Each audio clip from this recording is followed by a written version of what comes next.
Hi hello ನಮಸ್ಕಾರ ಸ್ನೇಹಿತರೆ, ನಾನು ನಿಮ್ಮ ಮನೆಯ ಮಗಳು Girija Hiremath. Welcome to Gavisiri all in one channel. ಇವತ್ತಿನ ನನ್ನ ರೆಸಿಪಿ ಪಾವ್ ಭಾಜಿ ಮಸಾಲ. ಬನ್ನಿ ಪಾವ್ ಭಾಜಿ ಮಸಾಲಾನ ಹೇಗೆ ಮಾಡೋದು ಅಂತ ನೋಡ್ಕೊಂಡ್ಬಿಡೋಣ.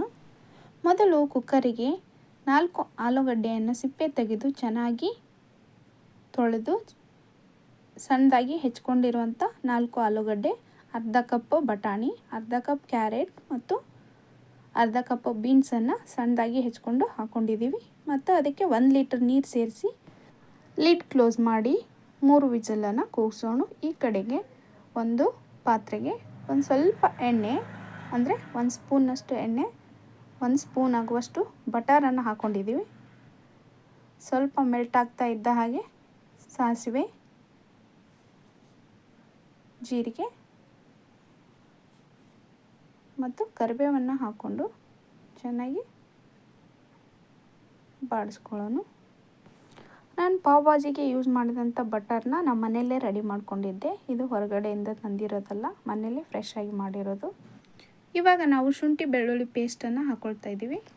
ನಾವು ಹೊರಗಡೆಯಿಂದ ಪ್ಯಾಕೆಟ್ ಫುಡ್ ತಂದು ತಿನ್ನೋ ಬದಲು ಆದಷ್ಟು ಟೈಮ್ ಇದ್ದರೆ ಮನೆಯಲ್ಲೇ ಫ್ರೆಶ್ ಆಗಿ ಮಾಡ್ಕೊಳೋದು ಒಳ್ಳೆಯದು. ಮತ್ತು ನಾವೇ ಮನೆಯಲ್ಲಿ ಮಾಡಿದ್ದೀವಿ ಅನ್ನೋ ಖುಷಿನೂ ಇರುತ್ತೆ ಮತ್ತು ಹೆಲ್ತಿಯಾಗೂ ಇರುತ್ತೆ. ಇವಾಗ ಶುಂಠಿ ಬೆಳ್ಳುಳ್ಳಿ ಪೇಸ್ಟ್ ಚೆನ್ನಾಗಿ ಫ್ರೈ ಆಗಿದೆ. ಇವಾಗ ನಾವು ಈರುಳ್ಳಿ ಪೇಸ್ಟನ್ನು ಹಾಕ್ಕೊಳ್ತಾ ಇದ್ದೀವಿ. ಇದೇನಪ್ಪ ಇವರು ಈರುಳ್ಳಿ ಸಣ್ಣದಾಗಿ ಹೆಚ್ಕೊಳ್ಳೋ ಬದಲು ಪೇಸ್ಟ್ ಮಾಡ್ಕೊಂಡಿದ್ದಾರೆ ಅಂತಿದ್ದೀರಾ? ಹೌದು, ನಾನು ಕುಕ್ಕಿಂಗ್ ಮಾಡೋ ಸ್ಟೈಲ್ ಸ್ವಲ್ಪ ಡಿಫ್ರೆಂಟ್ ಆಗಿರುತ್ತೆ.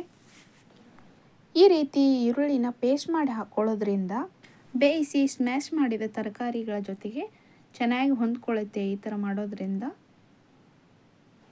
ಹಸಿ ವಾಸನೆ ಹೋಗೋವರೆಗೂ ಈರುಳ್ಳಿನ ಚೆನ್ನಾಗಿ ಫ್ರೈ ಮಾಡ್ಕೊಳ್ಳೋಣ. ಇವಾಗ ಇನ್ನೂ ಸ್ವಲ್ಪ ಎಣ್ಣೆ ಬೇಕನ್ನಿಸುತ್ತೆ, ಯಾಕಂದರೆ ನಾನು ಎಣ್ಣೆ ಕಡಿಮೆ ಹಾಕ್ಕೊಂಡಿದ್ದೆ. ಹೌದು, ಇನ್ನೂ ಸ್ವಲ್ಪ ಎಣ್ಣೆ ಹಾಕ್ಕೊಳ್ಳೋಣ. ಹೀಗೆ ಮನೆಯಲ್ಲೇ ರೆಡಿ ಮಾಡಿಟ್ಟ ಅಚ್ಕಾರದ ಪುಡಿ 2 ಸ್ಪೂನ್ ಹಾಕ್ಕೊಂಡಿದ್ದೀನಿ. 1 ಟೀ ಸ್ಪೂನ್ ಅರಿಶಿಣ, 1 ಟೀ ಸ್ಪೂನ್ ಧನಿಯಾ ಪೌಡರ್, ಅರ್ಧ ಟೀ ಸ್ಪೂನ್ ಗರಂ ಮಸಾಲ, ಪಾವ್ ಭಾಜಿ ಮಸಾಲಾನ ಹಾಕ್ಕೊಳ್ತಾ ಇದ್ದೀವಿ ಇವಾಗ 1.5 ಸ್ಪೂನ್. ಈಗ ಎಲ್ಲ ಮಸಾಲೆಯನ್ನು ಚೆನ್ನಾಗಿ ಹೊಂದಿಕೊಳ್ಳೋ ಹಾಗೆ ಚೆನ್ನಾಗಿ ಮಿಕ್ಸ್ ಮಾಡೋಣ. ಕಡಿಮೆ ಊರಿನಲ್ಲೇ ಒಂದು 2-3 ನಿಮಿಷ ಚೆನ್ನಾಗಿ ಹುರ್ಕೊಳ್ಳೋಣ. ಮಸಾಲೆ ಎಲ್ಲ ಚೆನ್ನಾಗಿ ಮಿಕ್ಸ್ ಆಗ್ತಾ ಇದೆ ನೋಡಿ. ಇವಾಗ ನಾನು ಕುಕ್ಕಿಂಗ್ ಮಾಡುವಾಗ ಆಯಿಲನ್ನು ಸ್ವಲ್ಪ ಕಡಿಮೆನೇ ಹಾಕೋತೀನಿ, ನೀವು ಬೇಕಿದ್ದರೆ ಜಾಸ್ತಿ ಹಾಕ್ಕೋಬೋದು. ಇವಾಗ ಟೊಮಾಟೊ ಪೇಸ್ಟನ್ನು ಹಾಕ್ಕೊಳ್ತಾ ಇದ್ದೀನಿ. ಟೊಮಾಟೊನೂ ಅಷ್ಟೇ ನಾನು ಹೆಚ್ಕೊಂಡಿಲ್ಲ, ಅದನ್ನು ಪೇಸ್ಟ್ ರೀತಿಲೇ ಹಾಕ್ತೀನಿ. 1 ಸ್ಪೂನ್ ಸಾಲ್ಟ್ ಹಾಕ್ತಾಯಿದ್ದೀನಿ. ಇವಾಗ 1 ಸ್ಪೂನ್ ಶುಗರ್ ಹಾಕಿದ್ದೀನಿ. ಇದನ್ನು ಚೆನ್ನಾಗಿ ಮಿಕ್ಸ್ ಮಾಡ್ಕೊಳ್ಳೋಣ. ಇವಾಗ ತರಕಾರಿ ಬೆಂದಿದೆ ನೋಡ್ಕೊಳ್ಳೋಣ. ತರಕಾರಿನೂ ಚೆನ್ನಾಗಿ ಬಂದಿದೆ ನೋಡಿ, ತುಂಬ ಚೆನ್ನಾಗಿ ಬಂದಿದೆ. ಇದನ್ನು ನೀರೆಲ್ಲ ಹಾಕೊಂಡ್ಬಿಡೋಣ ಮೊದಲು, ಅಂದರೆ ಸ್ಮ್ಯಾಶ್ ಮಾಡೋಕ್ಕೆ ಈಸಿ ಆಗುತ್ತೆ. ತರಕಾರಿ ಬೇಯಿಸಿದ ನೀರೆಲ್ಲ ಇದಕ್ಕೆ ಹಾಕ್ಕೊಳ್ಳೋಣ, ವೇಸ್ಟ್ ಮಾಡೋದು ಬೇಡ. ಇವಾಗ ಚೆನ್ನಾಗಿ ಸ್ಮ್ಯಾಶ್ ಮಾಡೋಣ. ಸ್ಮ್ಯಾಶ್ ಆಗಿದೆ. ಇದನ್ನು ಮಸಾಲೆಗೆ ಮಿಕ್ಸ್ ಮಾಡ್ಕೊಳ್ಳೋಣ. ಇವಾಗ ಹದವಾಗಿ ಮಿಕ್ಸ್ ಮಾಡೋಣ. ಸ್ವಲ್ಪ ಕುದೀತಾ ಇರಲಿ. ಈ ಹಂತದಲ್ಲಿ ನಾವು 1 ಸ್ಪೂನ್ ಬಟರ್ ಹಾಕ್ಕೊಳ್ಳೋಣ, ಸ್ವಲ್ಪ ಕೊತ್ತಂಬರಿ ಹಾಕಿದರೆ ಪಾವ್ ಭಾಜಿ ಮಸಾಲ ರೆಡಿ ಆಯಿತು. ಈಗ ಪಾವನ್ನು ಬಟರ್ ಹಾಕಿ ಸ್ವಲ್ಪ ರೋಸ್ಟ್ ಮಾಡ್ಕೊಳ್ಳೋಣ. ಎರಡೂ ಕಡೆಗೆ ಪಾವನ್ನು ಚೆನ್ನಾಗಿ ರೋಸ್ಟ್ ಮಾಡ್ಕೊಳ್ಳೋಣ ಕಡಿಮೆ ಊರಿನಲ್ಲಿ.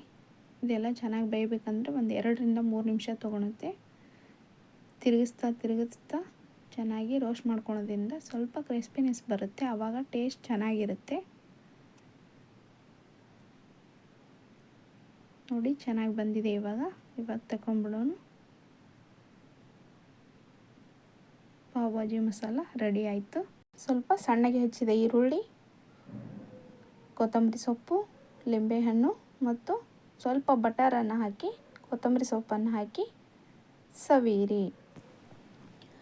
ನಾನು ಮಾಡಿರೋ ಡಿಶ್ ನಿಮಗೆ ಇಷ್ಟ ಆಗಿದ್ದರೆ ಲೈಕ್ ಮಾಡಿ, ಶೇರ್ ಮಾಡಿ, ಸಬ್ಸ್ಕ್ರೈಬ್ ಮಾಡೋದನ್ನು ಮರಿಬೇಡಿ friends. Thank you for watching.